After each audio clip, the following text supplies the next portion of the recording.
नमस्कार। मैथिली पाठशाला में आप सभी का स्वागत है। मैं हूँ वंदना झा। प्रणाम। मैथिली पाठशाला में अहाँ सब गोटेक स्वागत अछि। हम छी वंदना झा। आज हम लोग फिर से प्रतिदिन बोले जाने वाले नए वाक्यों को बोलने का अभ्यास करेंगे। आइ हम सब फिर से सब दिन बाजे वाला किछ नव वाक्य सबके बजबाक अभ्यास करबे। दादी ने मुझे कहानी सुनाई। बाबी हमरा खिस्सा सुनेले। मैथिली में दादी को बाबी, मैया, बा और दाई भी बोलते हैं। हम नया घर खरीदेंगे। हम नव घर किनबे। मैं बड़ा होकर इंजीनियर बनूंगा या मैं बड़ी होकर इंजीनियर बनूंगी।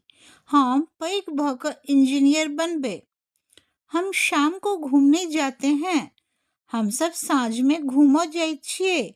वह परीक्षा की तैयारी करेगा। वो परीक्षा की तैयारी करते। मैं अभी हिंदी लिख रहा हूँ या मैं अभी हिंदी लिख रही हूँ। हम एखन हिंदी लिख रहल छी।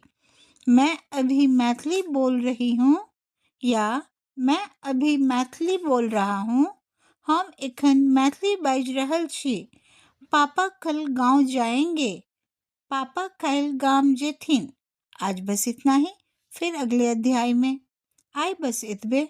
फिर अगला अध्याय में। धन्यवाद। प्रणाम।